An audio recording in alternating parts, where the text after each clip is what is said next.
মাহিন একটু রাগ করছে রাতে, সে ভাত খেতে চাচ্ছে না। তার আব্বু তাকে ব্রেড আর দুধ খাওয়াই দিচ্ছে। আমরা মাহিনকে অনেক ভালোবাসি, কিন্তু মাহিন সেটা বিলিভই করতে চায় না। এই মাহিন যে আমাদের বেবি, এখনও সে সেটা বিশ্বাস করে না। সে মনে করে যে সে বড় হয়ে গেছে। আর তার ভাত না খাওয়ার কারণ আজকে রাতে তার চিকেনটা শেষ হয়ে গেছে।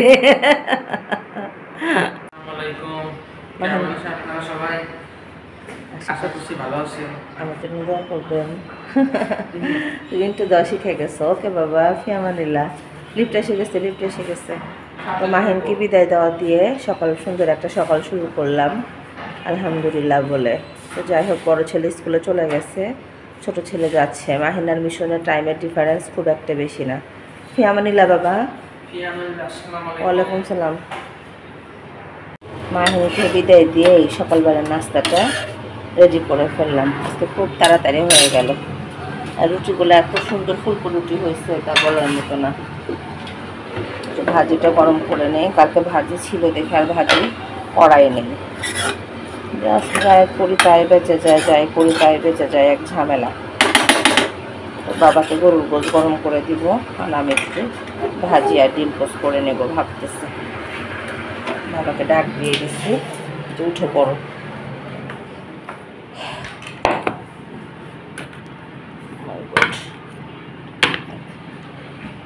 আমার নাস্তার প্লেটটা রেডি করলাম। জাস্ট একটা রুটি নিচ্ছি আজকে।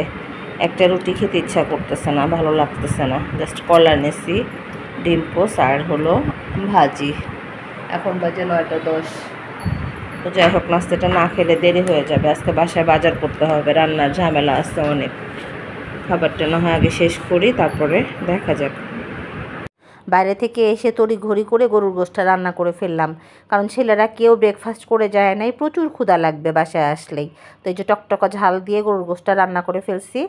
মানে ঝাল মনে হয় একটু বেশি হয়ে গেছে, তো একটু বাগার দিয়ে দিলাম। আমরা তো সিরাজগঞ্জের মানুষ, বাগার তো দিতেই হবে।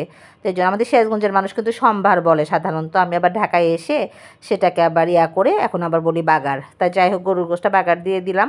বেগুনটা চাক ভাজি করে ফেলা হয়েছে, একটু ডাল আছে ফ্রিজে, এটা দিয়ে ম্যানেজ হয়ে যাবে। আর রান্নাবান্না সম্ভব না, দেরি হয়ে গেছে অলরেডি। কাজে 2:15।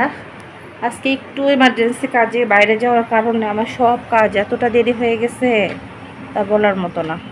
তো তাও যাই হোক, 2:15 মধ্যে সব কিছু শেষ করতে পারছি। এদিকে বারান্দায় সব কাপড় চোপড় দিয়ে গেছিলাম, ভাবছি যে শুকাবে না, পরে দেখি যে না, সব শুকায় গেছে অলরেডি।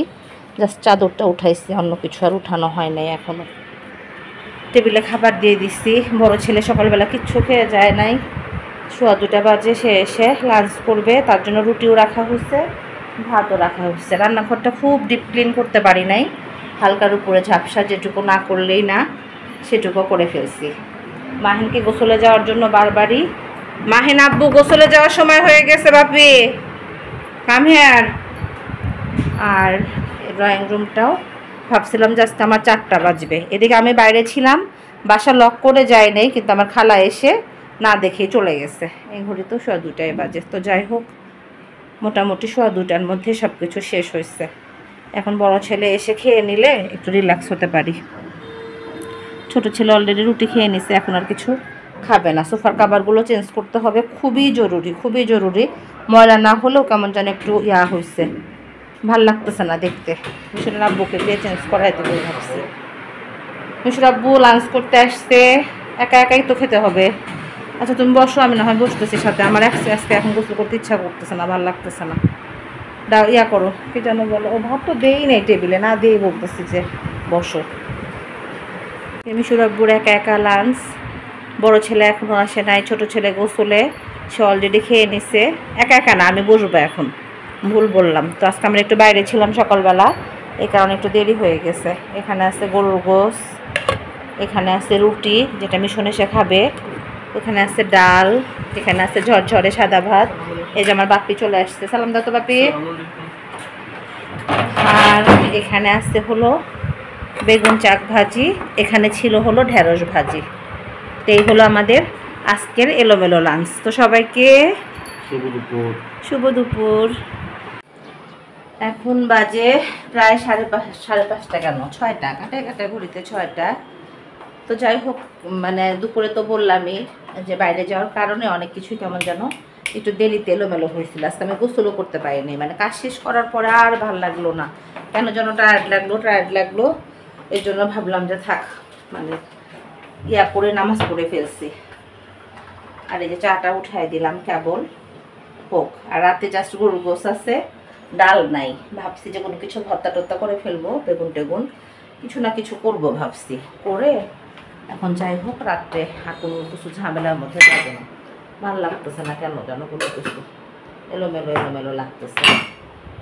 অনেক সময় আসে না যে কাজে কেন যেন মন বসে না। বড় ছেলে গেছে খেলতে, আমি আর মাহিন চা খাবো জাস্ট, আর কেউ নাই। ওর বাবা তো এখনো আসে নাই, তো মাহিন বলতেছে আম্মু চা দাও।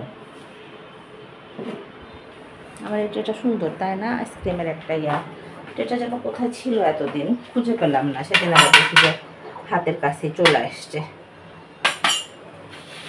অনেক কিছু গোছাতে হবে, রান্নাঘরটা ক্লিন করা, রান্নাঘরের ক্যাবিনেটগুলো কি এলোমেলো হয়ে আছে, মনে হচ্ছে যে একজন কি যেন বলে এটা বঙ্গবাজার। মানে এগুলো এখন আমি কখন ধরবো, কখন কি করব বুঝতে পারি না আসলে।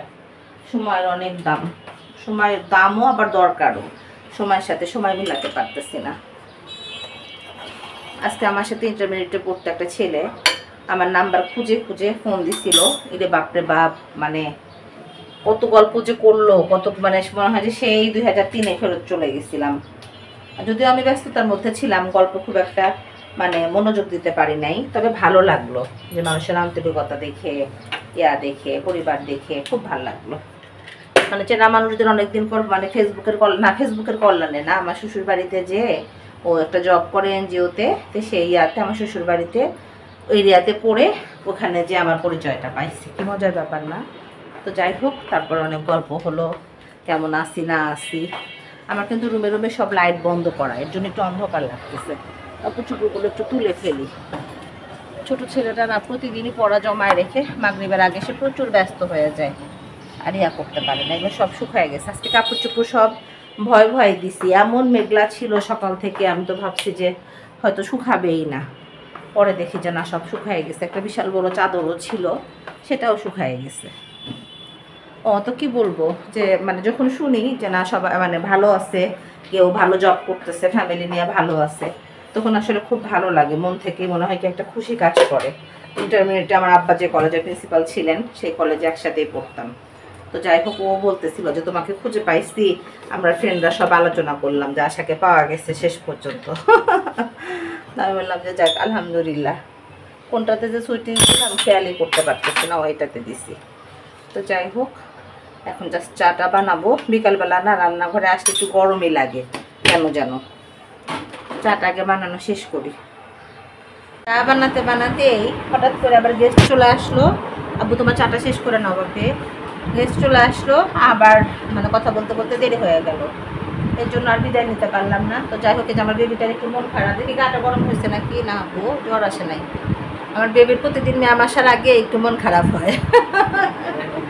না আচ্ছা, এরকম বলবো না, এই বেবি খুব চিন্তায় থাকে, বেবির চিন্তা সারাদিন থাকে না। হ্যাঁ, সারাদিন থাকে না, রাত থাকে না। যখন ম্যাম আসার সময় হয়ে যায় তখন বেবির গাটা একটু গরম হয়, আর বেবির তখন কিচ্ছু ভাল লাগে না। এই তো যাই হোক, আজকে ভিডিওটা না হয় এখানেই শেষ করি। সবাই ভালো থাকবেন, সুস্থ থাকবেন, আশার অঙ্গনের সঙ্গে থাকবেন, মাহিনের আম্মুর সঙ্গে থাকবেন। আমাদের চ্যানেলটা সাবস্ক্রাইব, আমি কিন্তু মাহিনের আম্মু না, মাহিনুলকে পালক নিছি আমি, বুঝছেন? আচ্ছা ঠিক আছে। মাহিনকে একটা হসপিটাল থেকে আমি কিনে নিয়ে আসছি। আচ্ছা, মাহিনের নানি কিনে নিয়ে আসছিল, পরে মাহিন আমাকে আম্মু বলছে, পরে আম্মু হয়ে গেছে। কাজ এই পর্যন্তই। মিথ্যা কথা না, এটা সত্যি কথা। আল্লাহ হাফেজ, সবাই ভালো থাকবেন। আল্লাহ হাফেজ।